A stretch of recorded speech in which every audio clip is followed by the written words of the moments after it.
Episode 42. We are here. Yeah, we got the Dree and Jeremy duo episode today, so Yeah, it's, I it's know what gonna you be a I good one. We got a lot to talk about, man. yeah, I know what you guys thinking. Damn, where the fuck y'all been? Like, I know, man. It's been like almost about damn near 2 months Two since we months, yeah, 2 months, yeah. Life, put up. yeah, life has really caught up with us, man. But Yeah. but but, But but we getting back to it, man.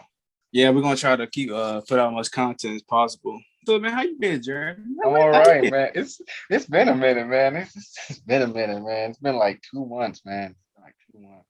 But Back, stuff happens, man. So we're gonna get back back. to it, man. All right, so first topic we're gonna talk about is what you think of the playoffs so far, man.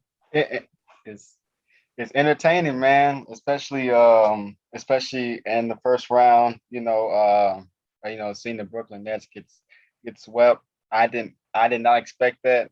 I would expect them to go to at least 6 or 7 games, but yeah, they end up getting swept. Yeah, I mean, like the playoffs have been pretty good so far, especially the second round Grizzlies and Bucks, Celtics. It's been a pretty good playoff so far, and I have not been disappointed so far, as I expected, as I expected. Yeah, I agree with you, man. The playoffs has been very entertaining, like because you never know who's going to come out Right. of either conference. Because like I didn't know, like because I had either the Nets or the Miami Heat going to the getting out of the East, Hmm. but now since the Brooklyn Nets is out, I still got Miami. So um, yeah, it's been pretty entertaining so far, especially in the second round, man. Because Yeah. like it's Yeah. very yeah, man. It's very unexpected. Stuff, Turn yeah. happened. Yeah. Turn of events. Yeah. Seeing the way that the Sixers went out yesterday was just like I sat there and watched that whole game. Like the look on my face was just like, wow, man. Like just seeing James Harden just like I don't know, like because me and you talked about this earlier, like did he quit on his team? I mean like it looked like it, but at the same time, it was just a recurrent event of what happened last year when Ben Simmons in the fourth quarter, no points, zero shot. And they traded Ben Simmons for a guy that was supposed to provide you offensive firepower, but end up doing the opposite of what you expected him to do. So I mean, but James Harden was pretty disappointing yesterday. I did not expect him to like come out and have a game like this, like especially seeing his track record in recent years and closeout games. He's not been good at all. So yesterday I expected him to come out with urgency, but I did not see that at all. Joel Embiid, even though even though he didn't have his best game, at at least he went out swinging because he had a broken face. He had a broken thumb. I give major props to Joel Embiid because like most guys wouldn't play through those injuries. So, but I'm putting most of the blame on James Harden because he did not show no sense of urgency. He only took 2 shots in the second half, 0 points, because like it seems like he's aggressive in the first half, but once it's his third and fourth quarter, he's like a ghost, so Philly and James Harden has some really big decisions to make this offseason because Harden is eligible for that massive extension, 5 years, 270, and I'm like, damn, because at the age of 38, he'll be the first player to have a $60 million salary. So I mean, does Philadelphia want that on their books for the next 5 years when he'll be 38 by the time his contract is up?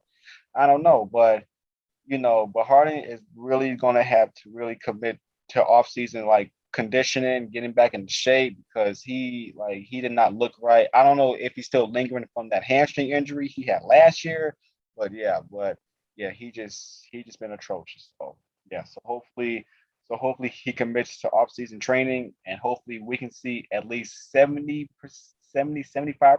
of what James Harden was in Brooklyn or Houston, but that's all up to him. So I agree with you, man.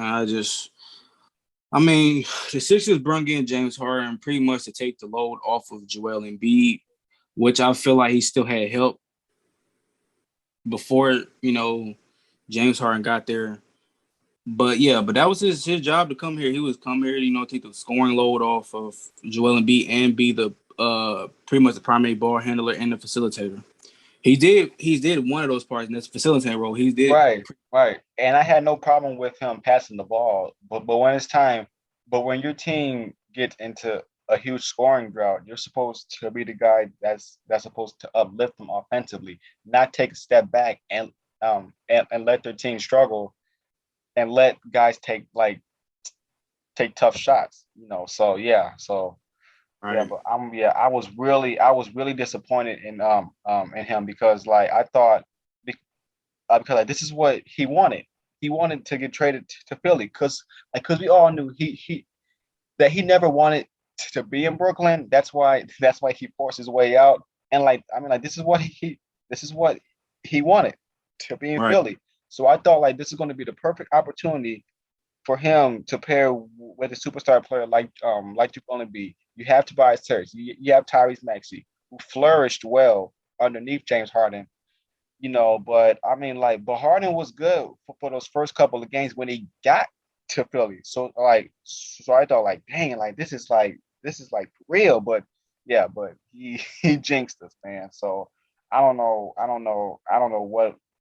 what happened, but he's just, man, I don't know, man. I don't know. Like, is he?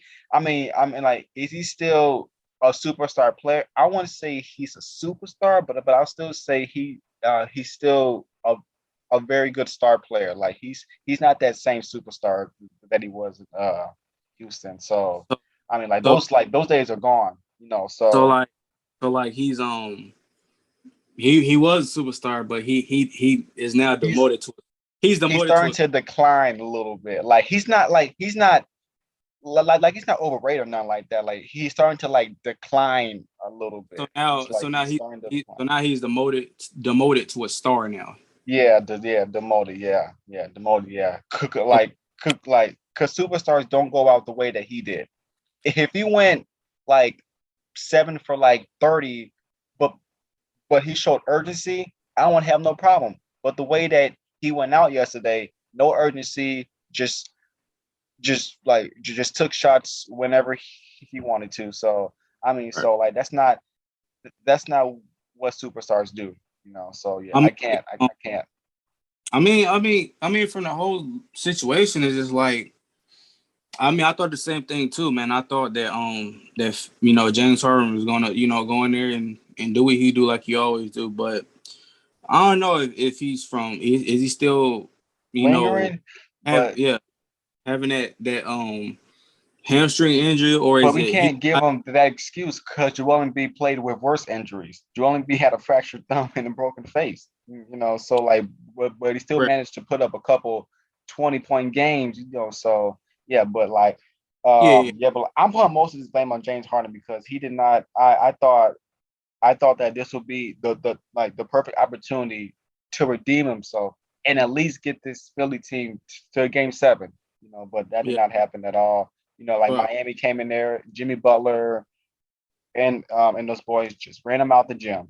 And how Philly is going to look at this down the line, saying like, "Damn, why didn't we sign Jimmy Butler?" So we took a guy. No offense to Tobias Harris, he's a very good player, but I'm not giving him a max deal over Jimmy Butler, who's a guy that before he went to Philly, was a 3-4 time all NBA player, 3-4 time all defensive player, most improved player, but you refuse to commit to him long term, but you commit to a guy in Tobias Harris who has absolutely nothing on his resume. No offense though, very good player, but he's not the player like uh like Jimmy is. So I think that's where Philly screwed up, was not giving Jimmy that max deal, which I think they'll regret down the line.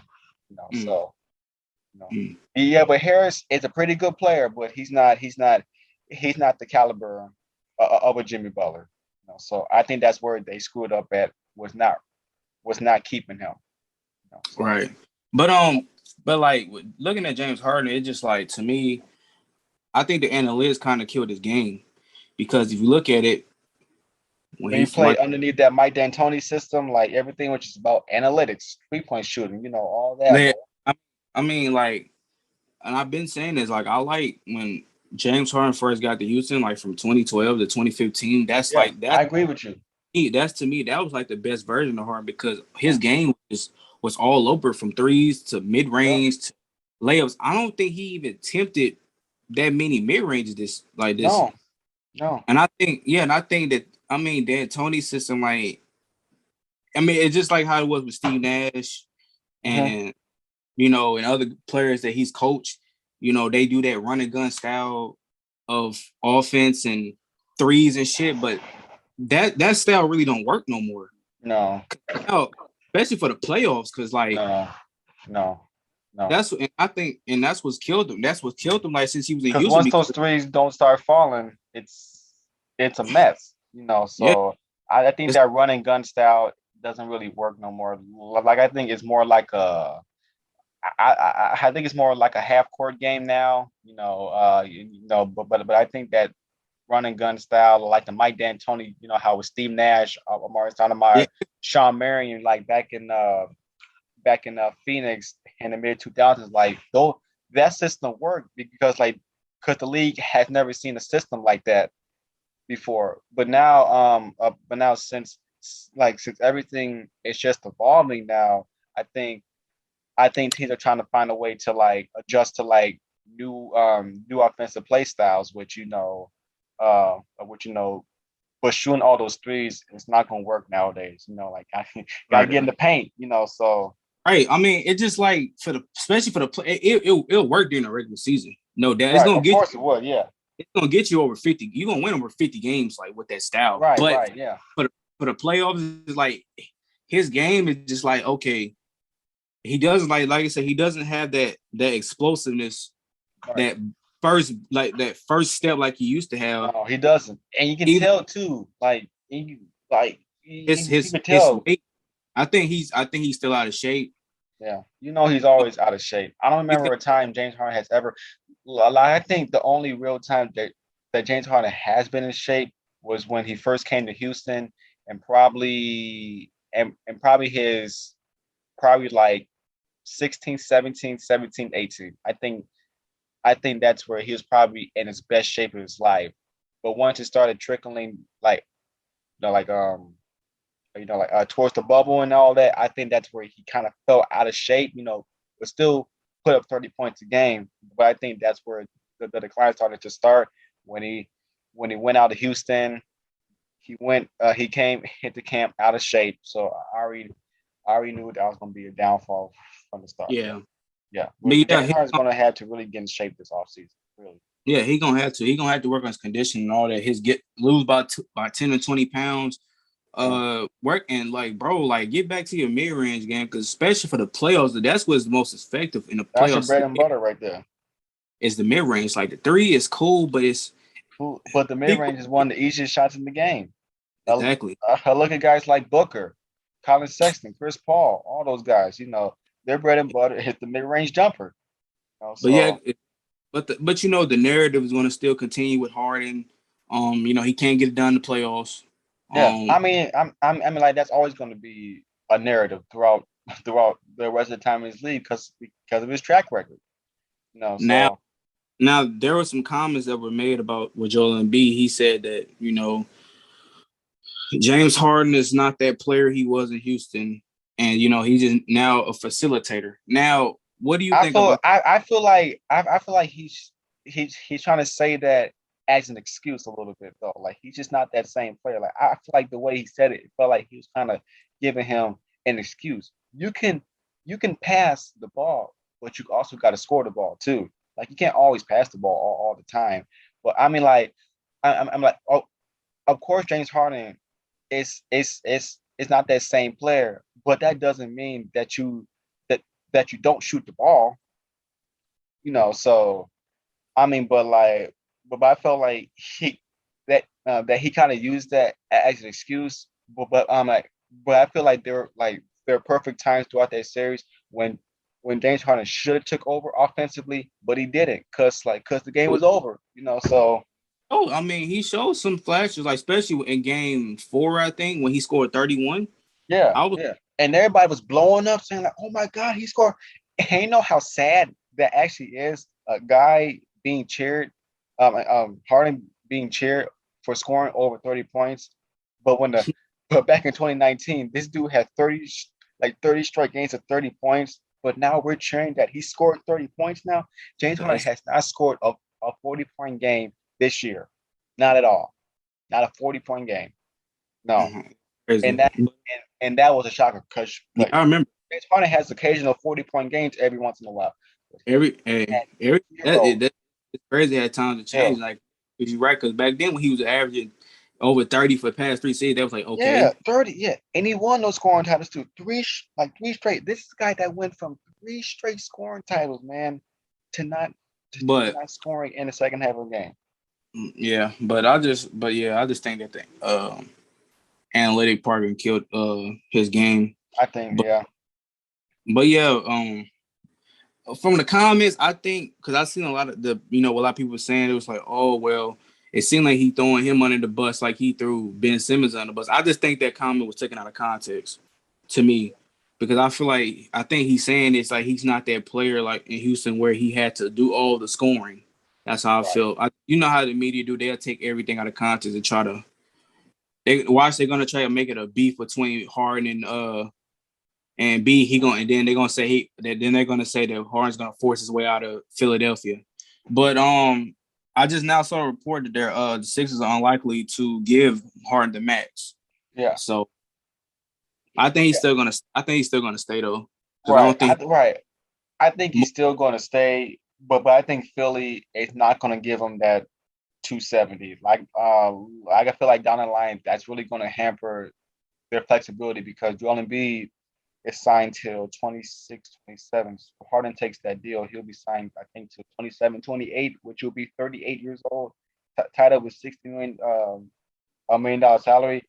But I think you still give James Harden a, a good contract, but not to where it's like where you want to hamper yourself in the next couple of years. But I think he's going to. I think honestly for me, I think that he should opt into his $47 million option because I think if he was to opt out, I don't think Philly would just give him that money because of James Harden.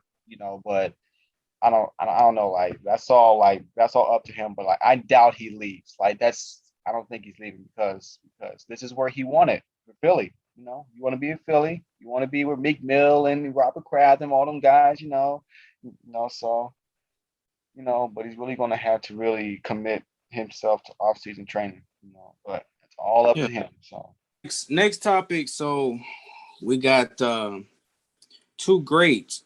You know, well, not two, but like maybe four great series. We're gonna talk about the Golden State Warriors and the Memphis Grizzlies. I know they playing right now while we yeah. record, but what's your thoughts on the series so far? Um. Well, first of all, I did not expect what happened in Game Five. I did not expect that. I thought that Golden State was gonna, how Steph Curry said before pregame, like, what's the game plan? Well, with that trick, right? It's Memphis. The hustle and the flow and all that. But yeah, but like, bro, like I was asleep. I woke up and checked my phone. 55. I'm like Memphis, 55. No job Morant. I'm like, but for the series overall, I mean, it's been a pretty good, interesting series. But I did feel like that there were times when Memphis should have won a couple of those games, especially like in Right, game. I think it was game 4 back at Golden State when it's up by like 5 with like a couple minutes left. But I felt like they should have won that game. And also game 1 too. I think they're up by like 13 or 15 points. But I mean like I said that this series will at most go to 6, which I think is probably going to end tonight because I don't see Memphis beating Golden State twice, especially in the fashion that Memphis did it. But like you never know. This team was the second seed in the West, and and they were 20-2 without John Morant, which is impressive too. You know, I mean, like I've been hearing you saying like, "Oh, this team is better without John Morant." I'm not. I'm not saying that. They just know how to step up without their star player. They have guys that can go out there and get you a bucket. Desmond Bain, Tyus Jones, Jaren Jackson. But I think the rodeo ends tonight in Golden State. I think it's over. But I mean, like, but there's nothing to be disappointed about the Memphis Grizzlies because like they had the same exact team last year and they were the eighth seed last year, but they jumped all the way to number two. No changes at all, except no, no changes at all. So but even if Memphis does lose tonight, I don't think they should hang their heads low because they had a very terrific season. Like a lot of guys stepped up. John Morant winning most of it, which I think he should have won it. It should have been Jordan Poole's award, but but yeah, but they had a terrific season. Memphis Grizzlies, like they really shocked a lot of people. They shocked me because Yeah, I thought they was gonna make the playoffs, but I thought they was gonna be like lower seed. I didn't expect them to be the second seed. no, I did not expect that at all. That was a I, shocker to me.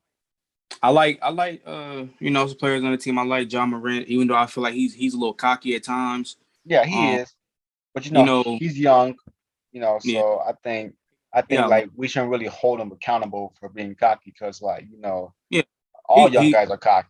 So he, yeah, he got to learn. He gonna have a humble experience. he will. Especially, He will. um, I like Desmond Bain. I like Dylan Brooks. But it just levels to it. You know what I'm saying? But Yeah, of it's the course it is. it's the Warriors. You can't. That's one thing to do is to bet against the Golden State Warriors. Right. Like you said, I got Golden State going to the finals. I think you said you got Phoenix, so more than likely we probably gonna have a. I don't know, man. We're gonna see Oh Phoenix. yeah, How about that, man? we're gonna talk about that. But but yeah, man, this series has been very entertaining so far. Like I said, I did not expect the Memphis Grizzlies to beat the Warriors by I think by 50 something. I think Yeah, by 39 or 40 Um, points. I didn't some- expect that. something like that. But I mean, I think the Warriors just like let them have it, let them have that game. It was like, you know what, we gonna Yeah. give you this game. Right. If you guys feel good at home, you're at the crib. So, but Right. tonight, Right. so hopefully tonight they'll pull out with the win and Yeah. not Because find a right way to. now, because right now, as we're speaking, they're up by 5 right now. Memphis. Right, going in Dylan the Brooks half. has 18 points. So I don't know. We may see this game. I mean, we may. We may see a game seven. Hopefully, listen. Hopefully, the Warriors don't have some bad luck. Yeah, 3-1. yeah. Knock on, Especially but against this team.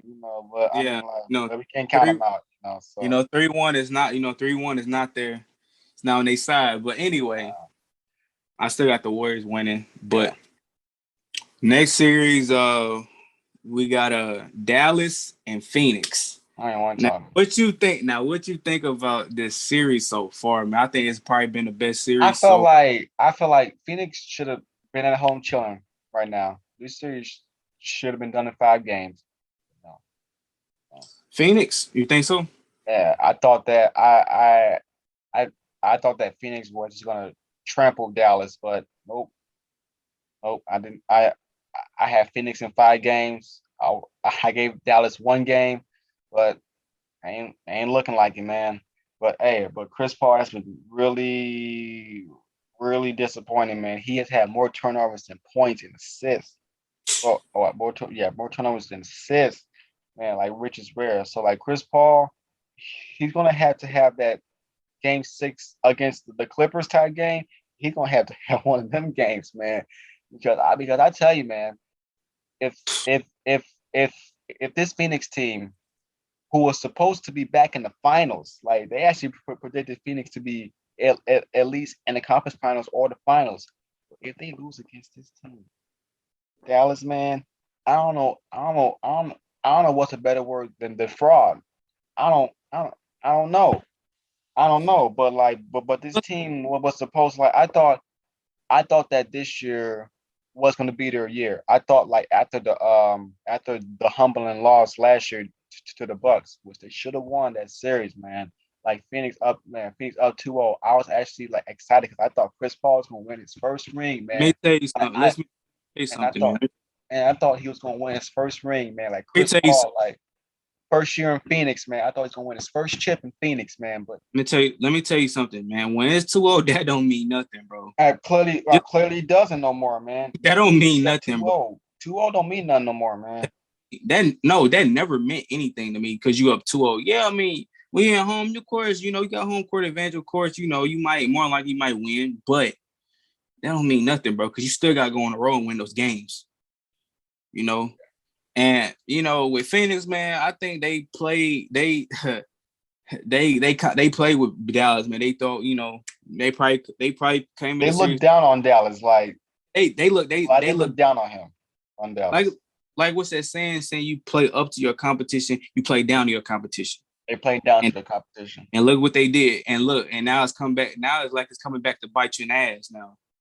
So, Yeah, and they're man, going but to Phoenix for game 7. So I'll tell you something, man, it's gonna be hard trying to beat that that boy over there in Dallas wearing number 77. yeah, yeah. This boy, hooping, man. Yeah, man. He's been This torching Bridges, Booker. He's been torching all the defenders, man.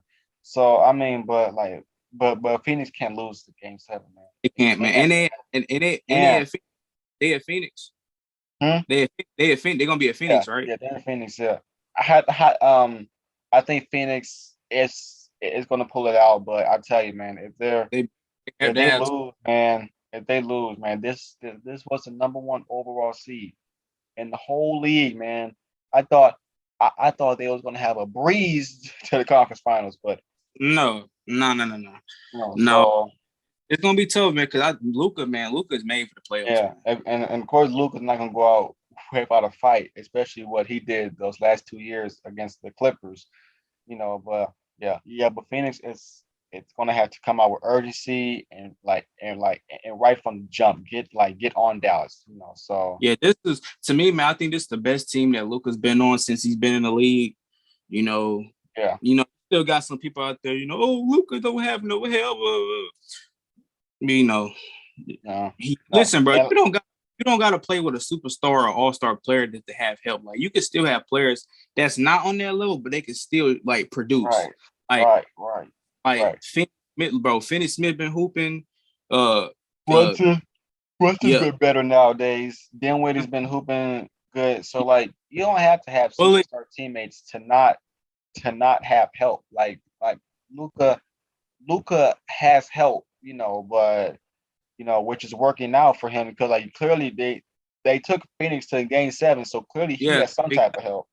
he got some help. You know what I'm saying? Bullock been hooping too, and Keebler, I think his name Keebler. Yeah, He's been yeah, hooping too.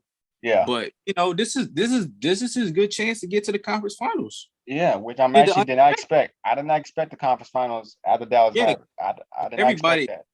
because everybody had them losing in the first round against Utah. Yeah, You know what I'm saying? yeah, yeah. But But you know how that went. So Utah, you know how they do. But frauds, man. yeah, this series been great so far, man. But we're gonna see game 7. We're gonna But see it, man. Sunday, man. next series we got Celtics and the Bucks. Now, just now, the Celtics beat the Bucks. Now forced a game 7. Man, I cannot wait, man, bro, man.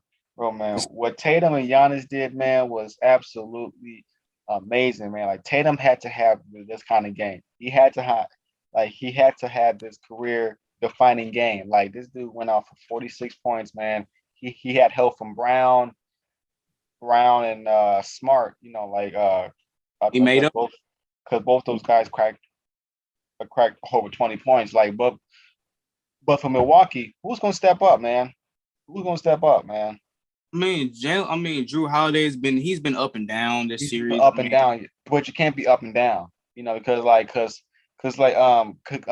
Milwaukee wasn't a furious comeback, but once like, but once Boston started hitting more shots and Milwaukee started missing more shots, it just Milwaukee just became stagnant, this is so this is a great battle, man. I think game it, seven, it it is, man. Like I game expected this seven, series to at least go to seven, game seven so is going to be a dog it's fight. going to be amazing, man. And Boston too, man, because like we all want to know who's going to face Miami in the conference finals, man. So but we don't know now because the game seven, but This is crazy, man. But Giannis, man, Giannis has been, bro. he's Giannis, been really. I tell you, man, like this. He had 44 points and 20 rebounds, man.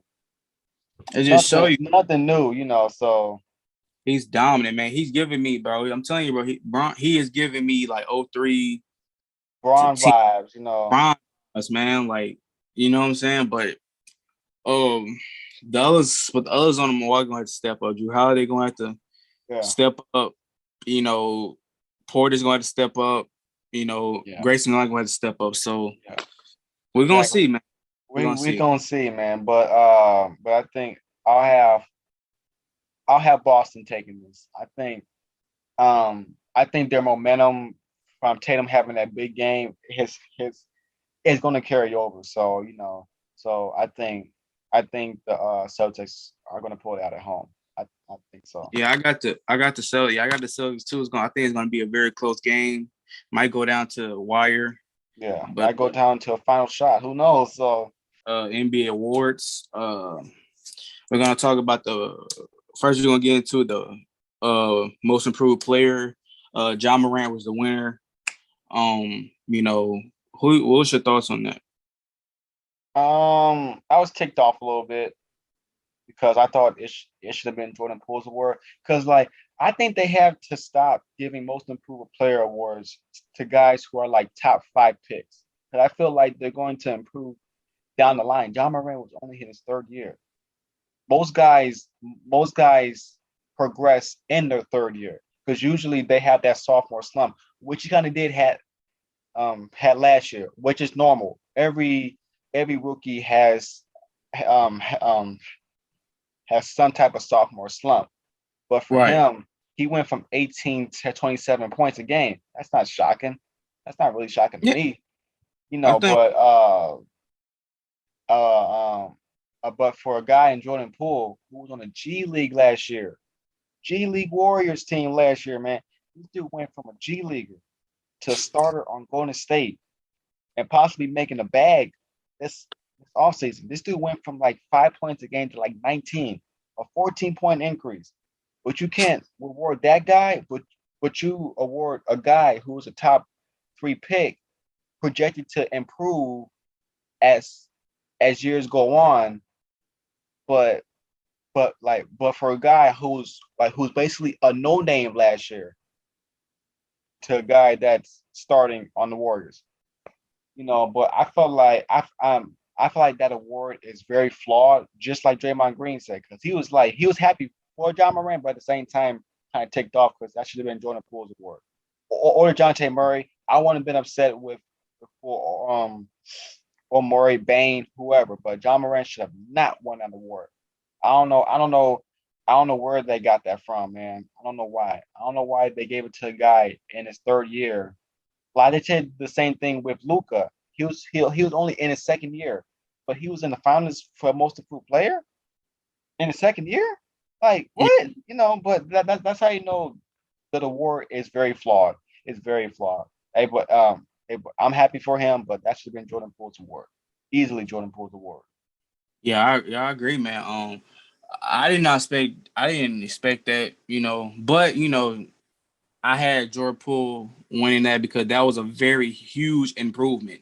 Yeah. I mean, because everybody knew that John Moran was going to be a star. Like Right. everyone knew that. Right. Right. Everyone knew that. Right. But So it but they didn't see Jordan Poole being a star. exactly like this man might end up getting a good contract. He is he is gonna get a good contract, man. But it just shows you how flawed the award is, man.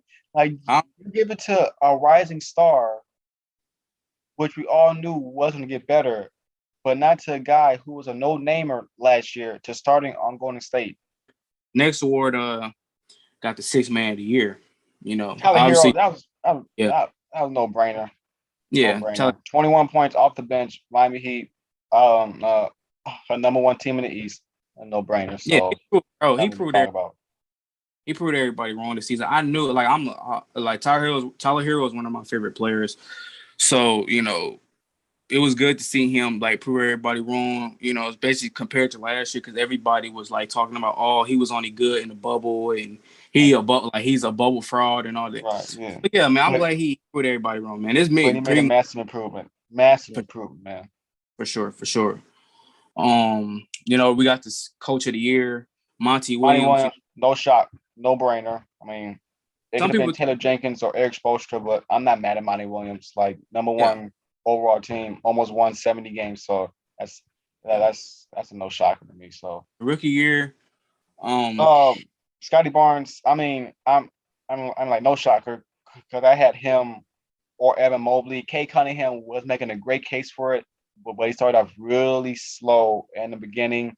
So I think that's kind of where he got like booted out. But I mean, like Scotty Barnes has been terrific. Like Toronto, number 15 overall in the East.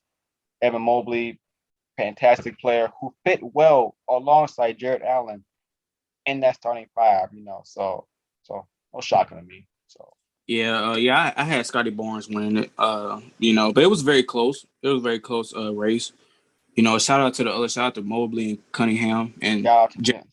Jalen Green, man. Um, Now this award is probably the most controversial. The MVP. Now everybody been talking about it. Everybody got different opinions on it.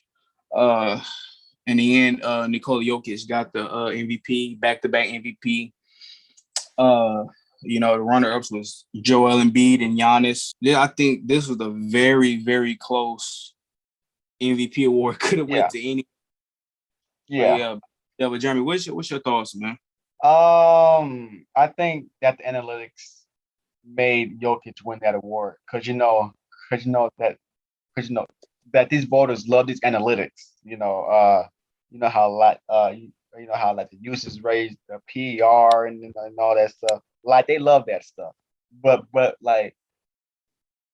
they don't really take a look into the eye test. They want to go straight to the analytics and the stats. You know, all that. So I think the analytics won Jokic the award, but when you really look at the eye test, it should have been Embiid. But Jokic they had a fantastic season. I'm not taking away from what he did. He averaged 27 points, 14 rebounds, 8 assists. That is that is that is godly numbers, but what's crazy was like Joel Embiid and Jokic wasn't even the front runners earlier in the season. It was KD and Steph Curry. Those were the front runners at first. But when KD missed those 20 some games and Curry went on that massive shooting slump, it was like, okay, we have to pinpoint our focus on more guys. So they found Jokic and Embiid, so I think that was a focal point throughout the season. I'm not shocked by it. I'm not I'm not shocked. I wish Embiid won it, but stuff happens. But I think next year he will not win three straight MVPs. That's not gonna happen next year. Like I mean like if he does win three straight, first player since Larry Bird to do it, but I don't think he's not going to win three straight. I feel like it's called voters fatigue. It's when they get tired of voting the same player each and every year. Like they want to see somebody new win the award. But I mean, I'm not really shocked by it. I mean, like Jokic had a fantastic year again without Murray and Porter. They still. But here's the thing: Embiid was a fourth seed. Jokic was a sixth seed. So I don't think seeding really matters anymore when it comes to the MVP award. I just think, like, I mean, I'm like they mostly focus on the analytical side more than the bigger picture because we're being realistic. Devin Booker should have been over Jokic. If we're being realistic, because usually like the MVP award goes to a guy and his team is usually like top three. Because you know how Derrick Rose won it, his team was number one. LeBron in 2012, number two or three. Harden 2018, number one. Curry back to back number one first seed. So usually it goes to the team that's the top three seed. But what I think where the MVP award has kind of gone flawed was when Westbrook won the award, but Harden's team was number three, but Westbrook team was number six. The only reason why they gave Westbrook that award was, of course, the triple double because it hasn't been broken since Oscar Robinson. But if we're being realistic, that should have been James Harden's award because his team was number three and he averaged 30, about 30 and 12.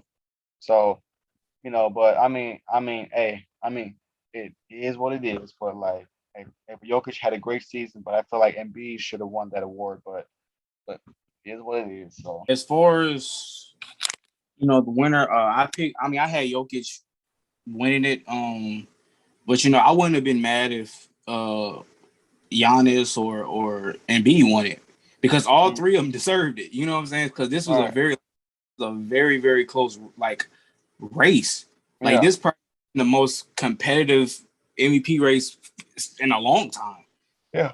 And did analytics play in a part of Jokic MVP?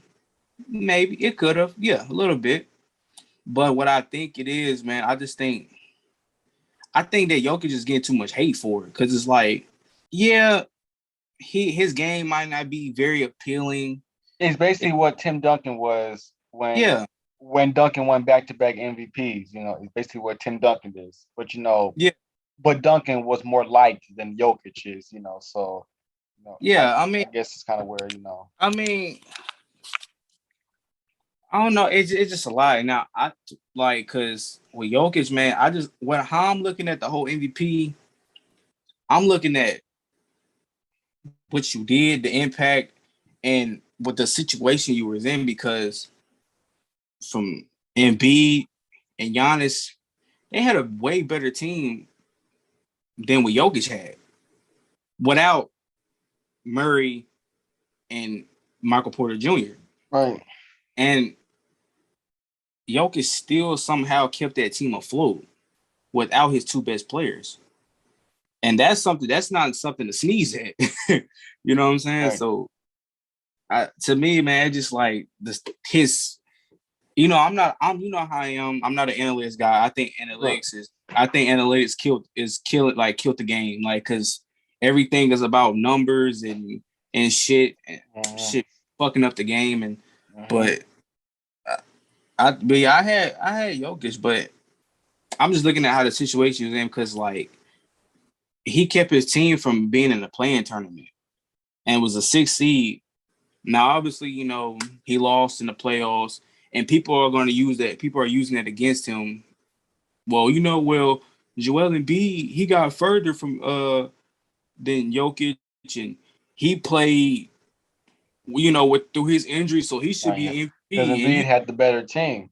That's cool, but as far as MVP, man, since the Westbrook shit in 2017, like the whole like criteria, like I don't know what's the criteria to win MVP no more. To me, MVP is an individual award.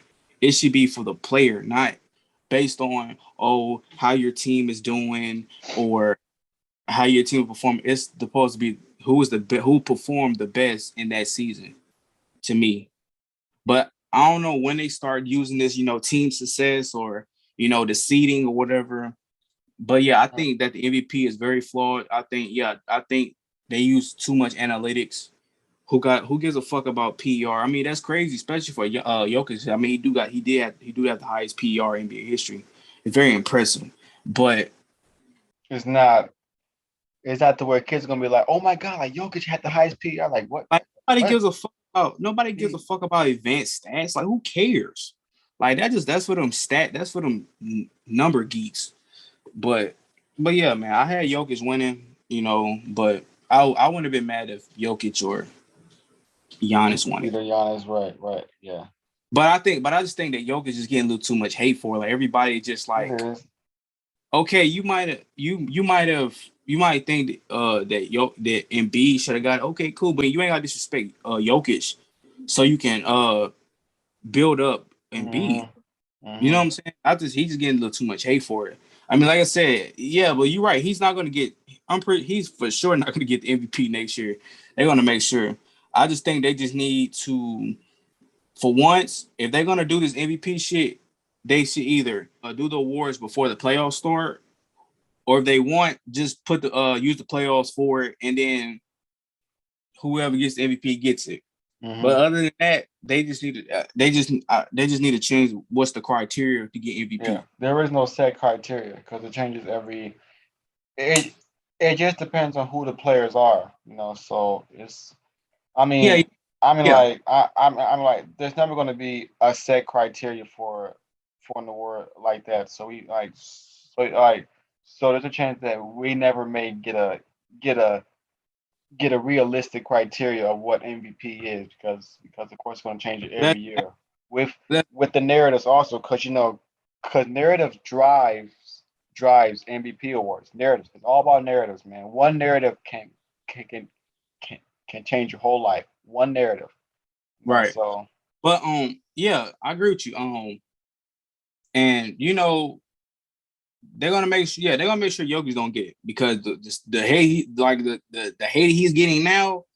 Yeah, he probably not, he's not. It's probably his MVP because there's a difference between the analytical MVPs and the actual MVPs. Uh-huh. Right. So it is what it is. Some DPOY. Yeah, we did Ricky of the year already. Marcus Smart. Yeah. Think about it. What you Was I think about shocked?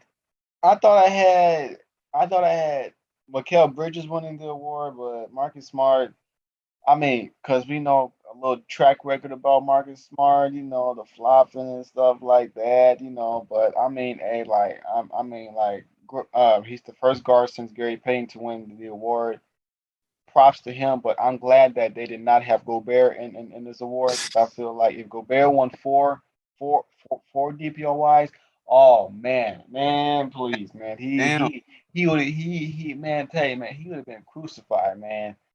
damn, But man. they didn't I show don't know. enough Like, love.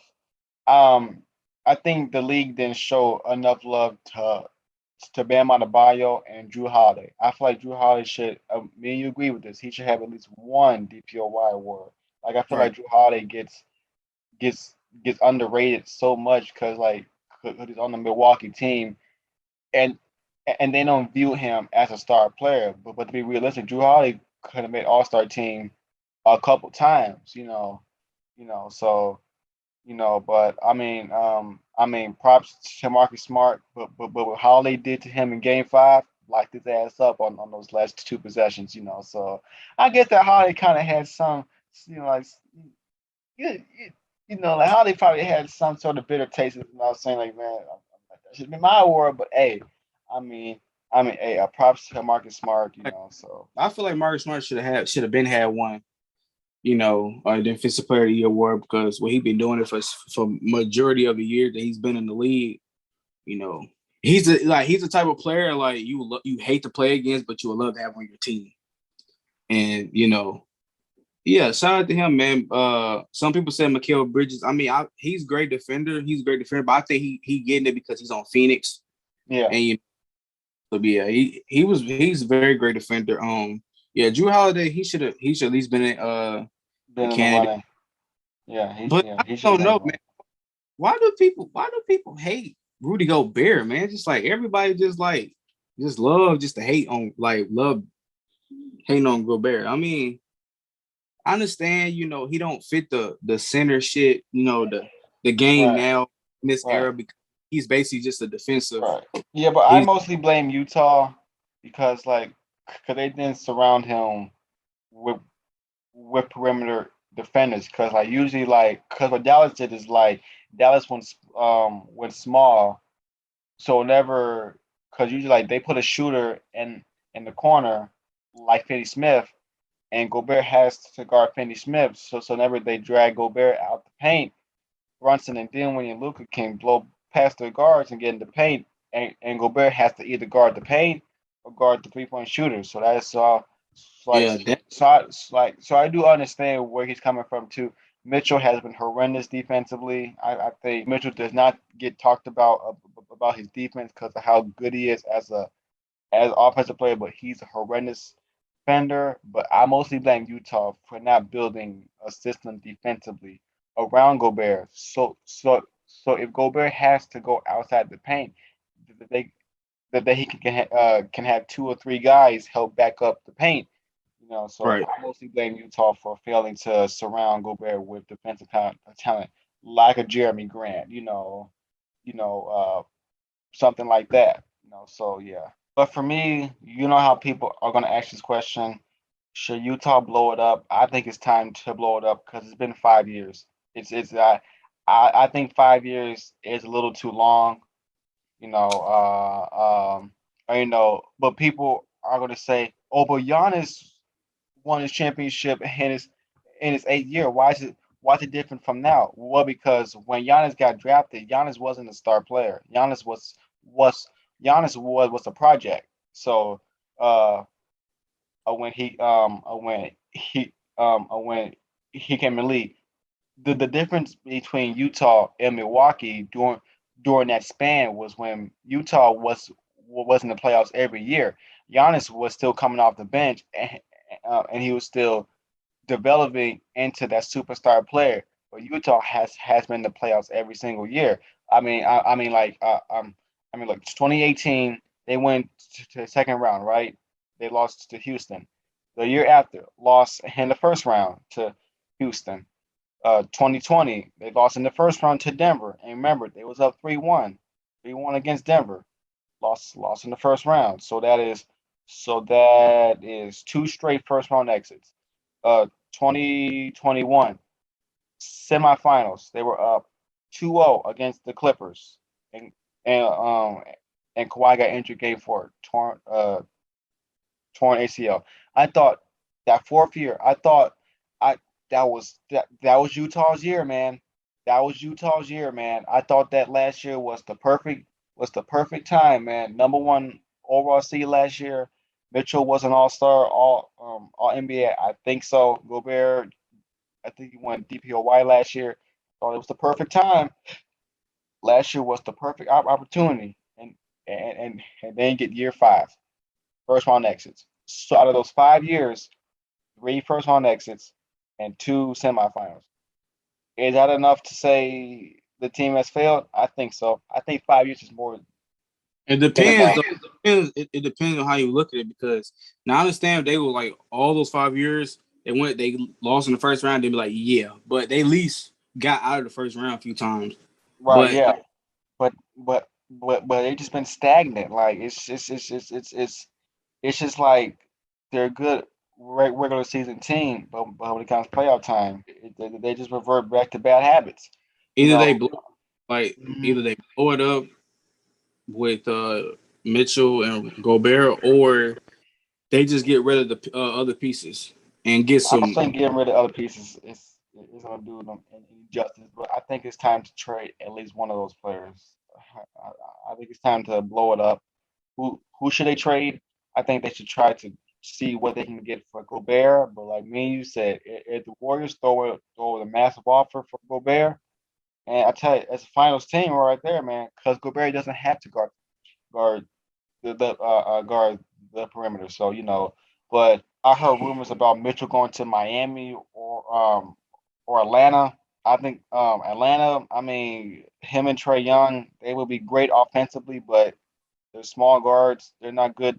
Trey Young is probably Trey Young can't guard a fucking fire That hydrant in his life, and that Mitchell can't guard a traffic cone.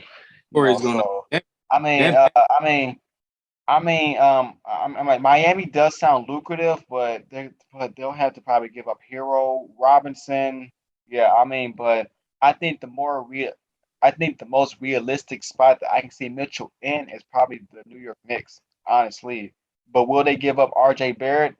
Probably not. I think they're gonna try to find a way to uh to probably throw in massive picks or like maybe I don't know, but for me, I can't really see a, a an eye-opening realistic spot because like Mitchell, I mean like I can't really see him. on another team right now. But for Gobert, I can see him on a lot of teams, like a Charlotte Warriors, Dallas. So but we'll see. Well, Atlanta, man, that backcourt is gonna be small, man. Yeah, it's small backcourt, man. That's Oh no. But they'll work offensively, but defensively, oh no. Oof, man. Yeah, Yeah, yeah. Luka will have a field day with Luka will have a field day with Mitchell. but at the same time, Luke gonna have to guard too, because you know how his Oh defense yeah, is. yeah, yeah. But yeah, Yes. all right. So we after the net right now. Uh, if you willing to stick around, go ahead. If not, appreciate you from watching this. You remember that question you had? Yeah. I asked you this a few days ago. Like, I actually like if a guy was to get in a relationship with a girl who has kids, is the guy obligated to take care of her kids? I mean, like for me, it's all dependent upon the situation that the guy is going into because, like, cause say like the guy goes into the relationship with the girl, but the kid's father is still in his life. You can't overstep your boundaries of of of being just a boyfriend, but trying to turn into a dad. Now, here's the thing: if you take those kids out and you post on Instagram, Facebook, whatever, saying like "out to eat with my sons," oh, we got a problem. We got a problem because you didn't stick your dick in her. You understand me? So so Right, right, so don't do that. But I mean, like, but let's say like the kid's father is not in their life, right. but he comes in. I mean, is he obligated? No, because he's there for her, not for her kids. But uh, but I feel like he should at least be be some sort of an influence, like something like that. Like at least show him like the right way to do things. But he's not fully obligated to like clothe them or like stuff like that. Like at least just be like a father figure, like just the influence, like who can discipline, teach, all that. But for me, it just depends upon the situation that the guy is going into. So Right, right. I agree with you. Yeah, I feel the same way, man. It depends. Like like you said, because you know how if that father's involved in those kids' lives, they might feel some kind of way with another, may have been involved in his kid's life. Because you know how some people are like, I don't want the guy around my kids. right, So, it's so now you kind of in a tough situation because like for me personally, I don't think I'm obligated to take care of somebody else's kid because, like you said, I'm only there because of the girl that I'm right, with. And now if the kid want, if he want me to, get him a damn candy bar or like buy him a toy or something. Okay, cool.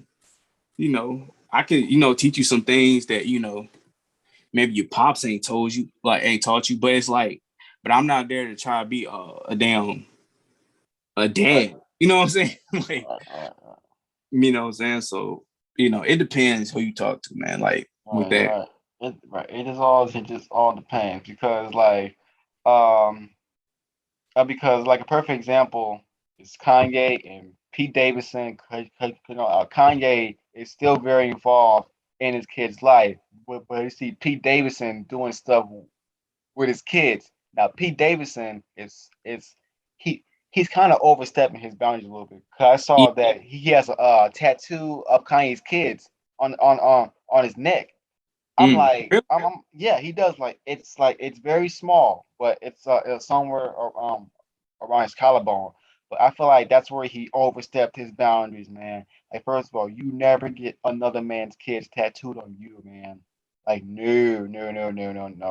And I yeah, that see where Kanye is coming from because he's still very involved in his kids' life. He still goes to their volleyball games and stuff like that. But Pete Davidson's kind of taking it too far. that right there, that's that. Yeah, you pushing it, man. You Yeah, you pushing it. pushing it. That's just down for an ass whooping right there, man. And and you know how when Kanye went on those rants and stuff like that, like he was basically crying for help. Like dude, like look what he's doing. Like this dude's trying to like like trying to like take my kids away from me, you know. But hey, but I mean like it just depends upon it just depends upon the situation that the guy's going into.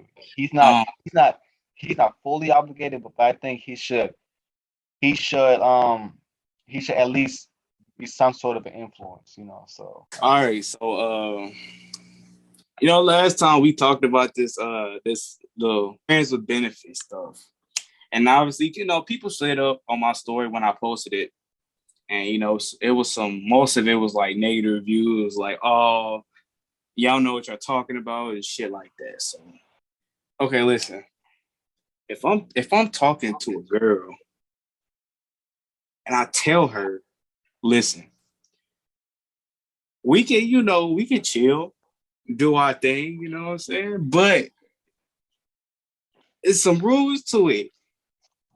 And it's not gonna be none of that, oh, I love you and no, no. texting me all time of the day, every single day, like what you doing. Only listen, we doing this with no feelings attached. That's what I'm gonna tell you before we do it. Like, I ain't trying to get with you, baby girl. Baby girl, why you Like, I ain't trying to get with you. You just all fun and games. Like, I ain't trying to get with your ass, girl. Like, you know what I'm saying? I'm just trying to smash and that's it. Like, yeah. don't be calling me talking about somebody I love you and shit. Like, oh, I think I'm catching feelings. Like I said, cause like, girl, I told you before this even started, I said we doing this. We just chilling. We chilling right now. Like, come on, like you tripping, like even after we get done doing what we do, I'm not even kissing you. I'm gonna dap you up. Like, hey, good shit. Good shit. Hey, good shit.